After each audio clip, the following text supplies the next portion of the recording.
Hola, muy buenas tardes, muy buenos días para quien lo vean de día. Estoy aquí muy contenta arrancando esta sesión de entrevistas, nada más y nada menos que con Nacho Maldonado, fundador del ILEF y bueno, queridísimo y admiradísimo por tantas y tantas generaciones de terapeutas que nos hemos formado ahí.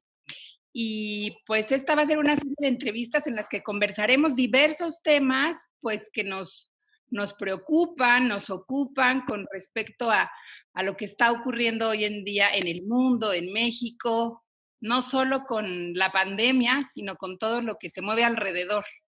Y bueno, pues primero que nada saludarte, Nacho, muy buenas tardes. Igual, Marcela, querida Marcela, mucho gusto y con gran entusiasmo de conversar estos temas. Bueno, y hoy vamos a hablar de a qué nos referimos cuando hablamos de la identidad socialmente determinada. Primero que nada, explícanos, Nacho, a qué nos referimos cuando decimos identidad socialmente determinada. Mira, nos referimos, primero, para recordar un poco cómo llegamos a este punto, ¿no? Durante mucho tiempo la identidad era vivida de una manera bastante poco definida y, por decirlo así, poco científica. Y tal vez fue Freud uno de los primeros, o el primero, que le dio forma, ¿no? Cómo se va gestando la identidad. La identidad no es algo, por eso se lo compara muchas veces con la famosa teoría de la perla, que es como la teoría de que dentro de cada persona, y muchas veces se ha pensado así, hay como una personita que es el verdadero yo, y es como una perla. Por ejemplo, para la gente que cree en reencarnación, es una pieza clave porque es esa perla la que brinca de una persona a otra y reencarna literalmente, ¿no? Bueno, la teoría de la construcción de la personalidad que plantea Freud y plantean muchos otros, es completamente otra cosa, es distinta, y es que la identidad se va gestando, se va construyendo paulatinamente y se construye en base a las relaciones más tempranas. Es decir, obviamente hablamos de un bebé, una bebé que se desarrolla en un ambiente con su padre, su madre, tías, abuelos, parientes, lo que encuentre, y todos esos intercambios van construyendo, yo diría sencillamente para bien y para mal, aspectos de la persona que después aparecen ya como una identidad definida, ¿no? Eh, en general, lo que planteó Freud y lo que han planteado muchos durante mucho tiempo es eso se genera en la familia, eso se genera en relación con papá, mamá y todo lo que rodea al infante. Y de alguna manera eso es cierto. Pero se ha prestado poca atención al hecho de que cada cultura hace cosas, mueve cosas, para que efectivamente surja un tipo de persona. Claro que tiene que ver con el papá, la mamá, la tía, etcétera, etcétera, pero fundamentalmente va gestando un tipo de identidad y va produciendo un tipo de personalidad. En ese sentido, el una pieza clave para entender esto es, uno de los tantos planteos de Michel Foucault. ¿Podríamos tocar algo de eso? ¿Está Sí, bien? claro que sí, vamos haciendo como el recorrido histórico, ¿no? Primero nos explicas qué decía Freud, ahora cuál es el planteo de Michel Foucault. Bueno, el planteo de Michel Foucault, o uno de los planteos que interesan para este tema, es que él habla del poder antiguo y el poder moderno. Para localizar el poder moderno, eh, de la época que él escribe, 1970, por ejemplo, ¿no? Y justo cuando va a empezar el neoliberalismo.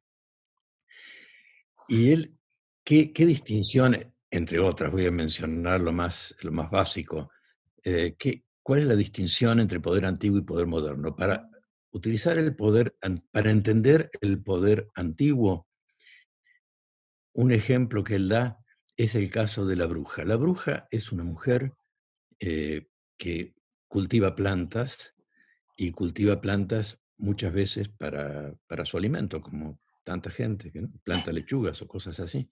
Bueno, los poderes estatales, religiosos en esa época, tienen, como ocurre hoy en día todavía, lamentablemente, el ojo puesto en el tema del aborto en las mujeres. Ujú, Entonces, uno de los inventos de la Iglesia Católica y de otros poderes es que esa mujer campesina lo que está haciendo es eh, producir un tipo de hierbas, de plantitas, que ingeridas producen aborto. Y eso estaba condenado totalmente. ¿Qué hacían con la mujer una vez que la llamaban bruja? Porque todo era un negocio de hacer abortos. Lo que hacían era ponerla en una jaula, la elevaban con la jaula y la atacaban desde afuera.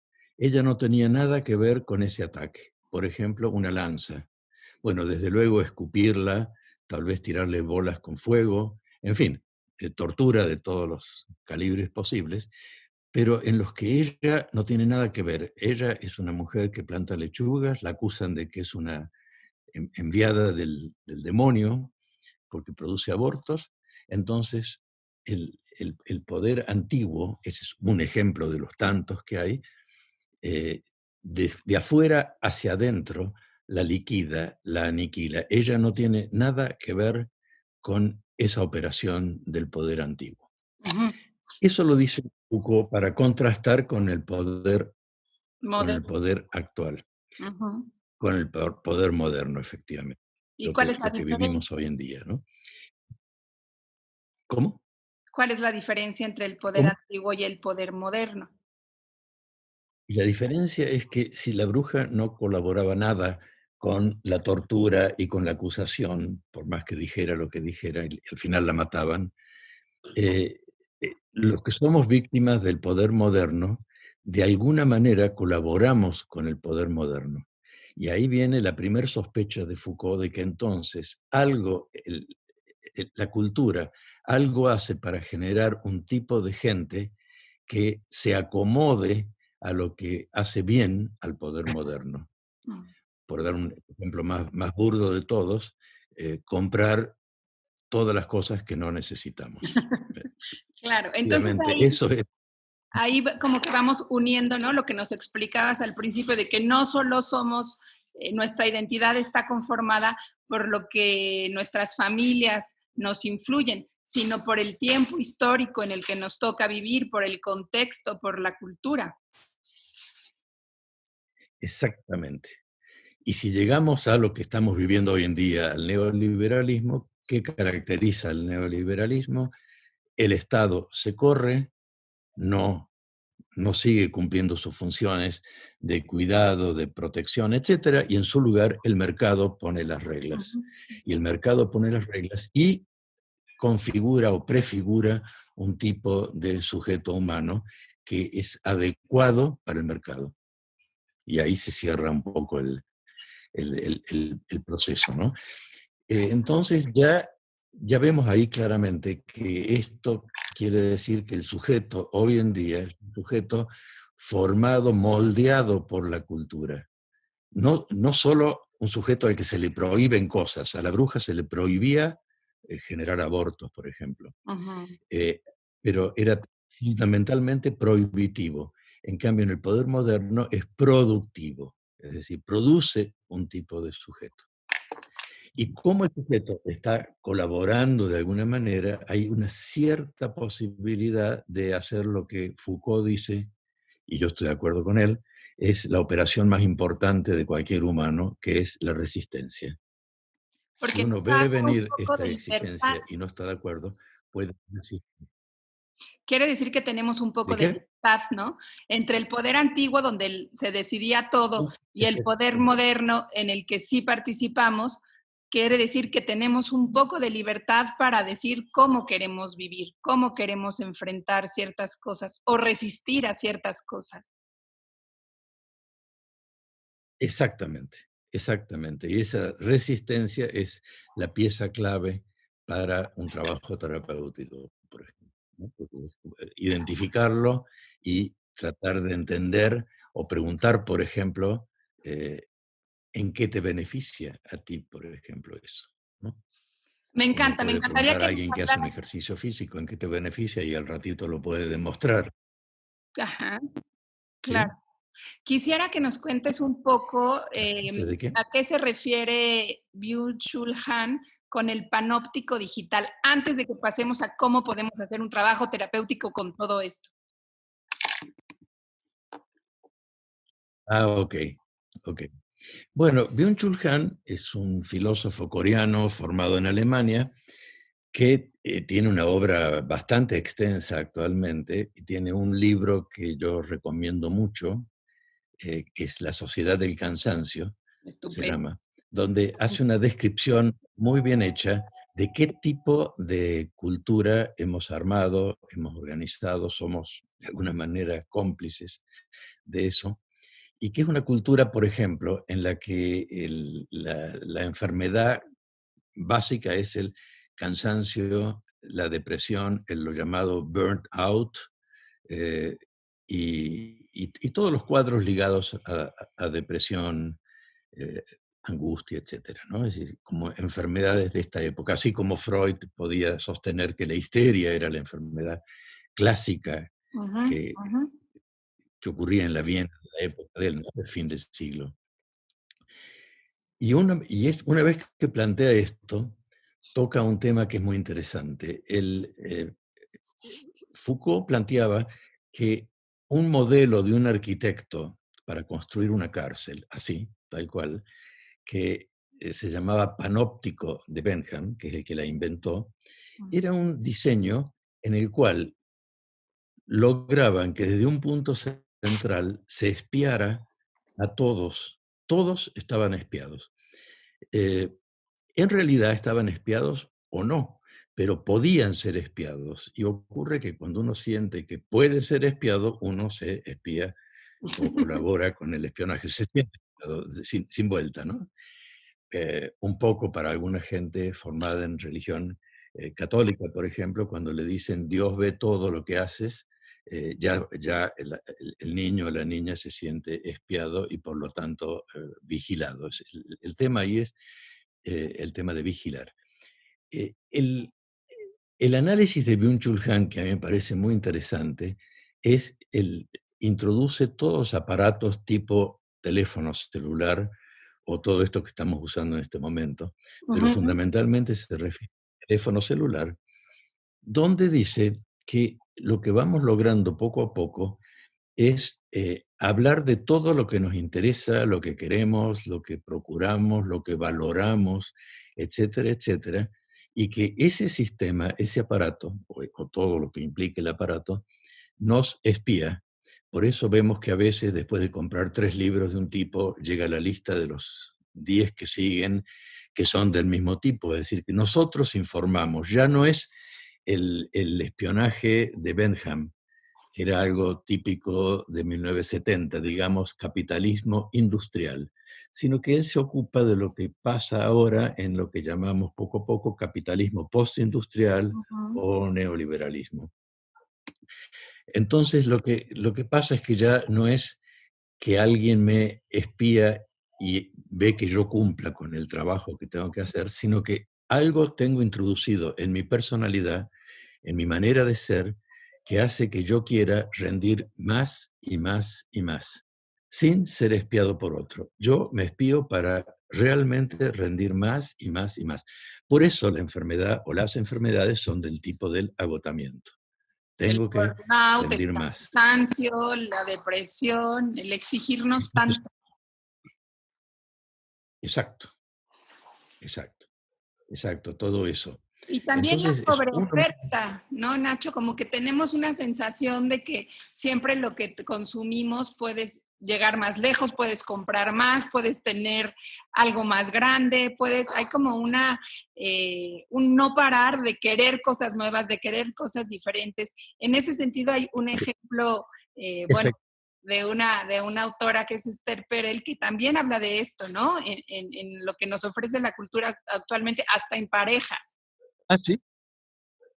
Hasta en pareja. Esther Perel, que es una gran terapeuta de pareja, efectivamente, hace un planteo que es muy interesante, donde dice que el divorcio antiguamente, digamos, 30 años atrás o 50 años atrás o Ujú. más, se producía cuando uno decía, esta relación ya no me sirve. Y había un análisis desde esa óptica, por qué no me sirve, etcétera, etcétera.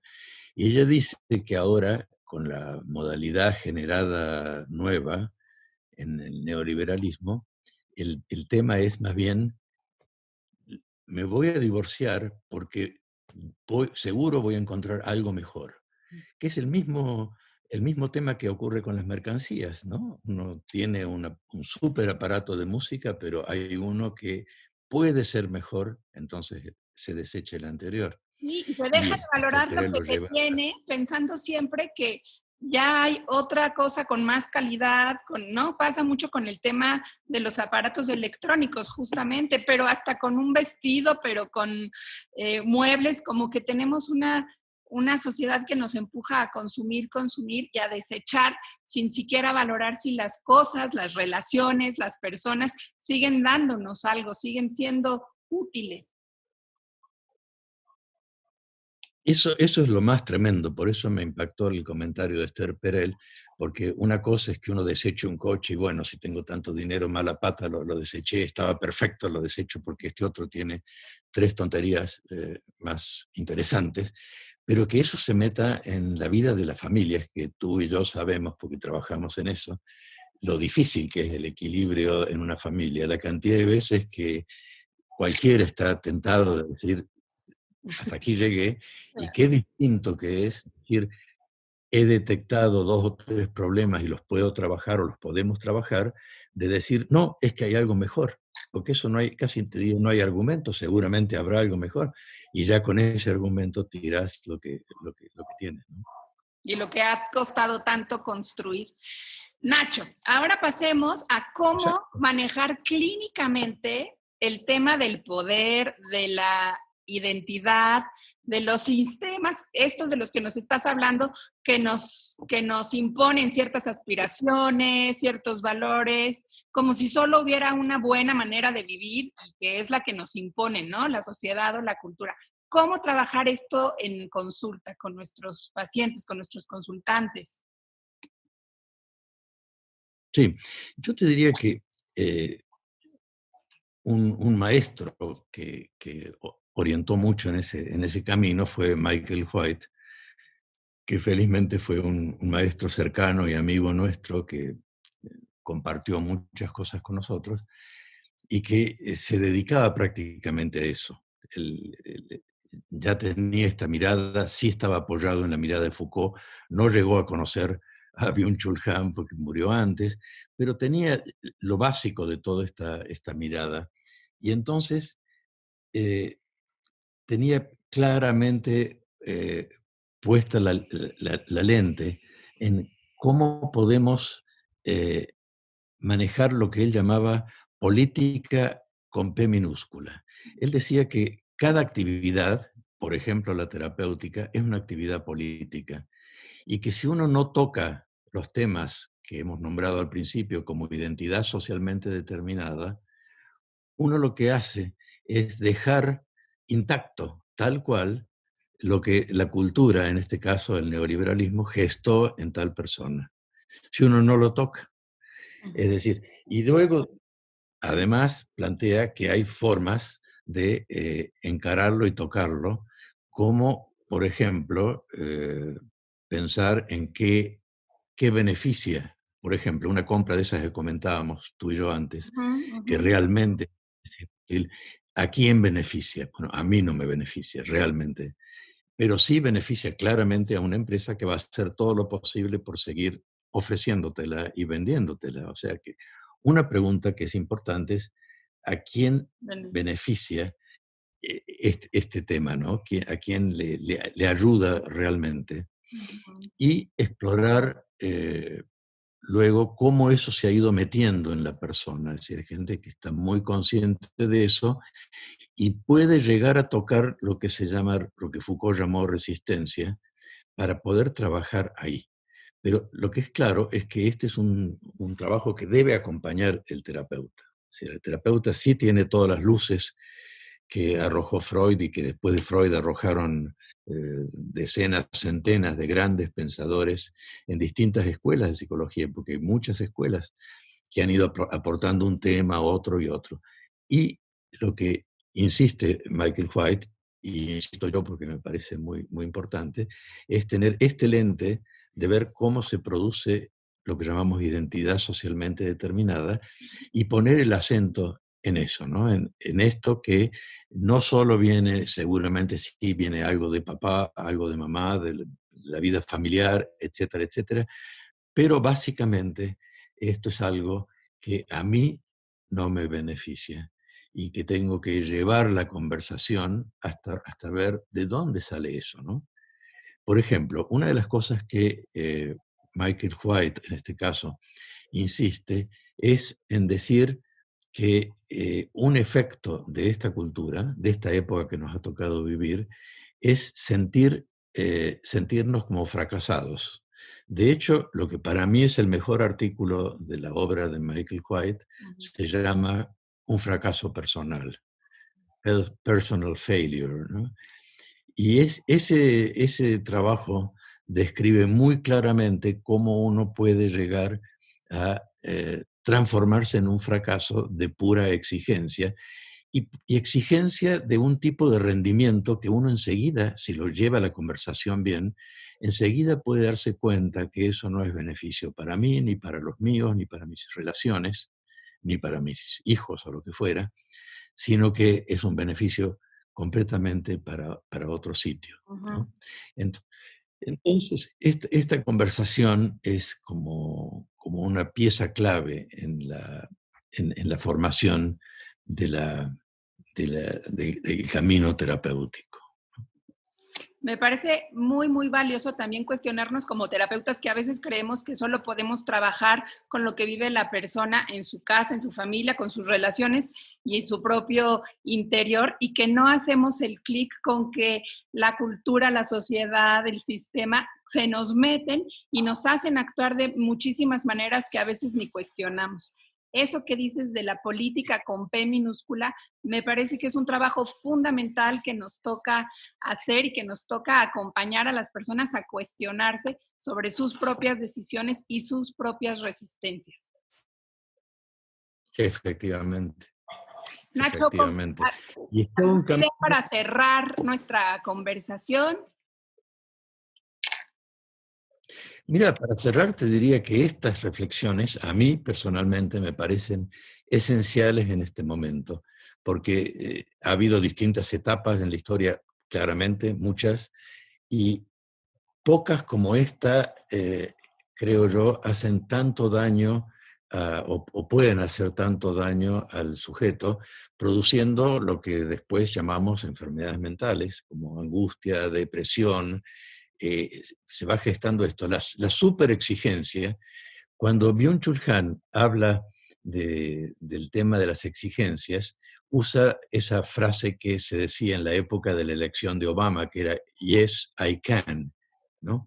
Pero llevado al extremo de que yo puedo todo. Entonces, si yo puedo todo, como no es cierto eso en el fondo, entonces la frustración la tengo a la vuelta de la esquina y la sensación de que voy a hacer un fracaso la tengo a la vuelta de la esquina. Y esto yo recuerdo una vez conversando con Michael White, me estaba contando estas cosas hace muchos años, y recuerdo que él me decía, revisa tus notas, a ver si en alguna de tus notas de la gente que atiendes, individualmente, en pareja, en grupo, lo que fuera, si no aparece con frecuencia esta sensación, no, en el fondo yo no sirvo.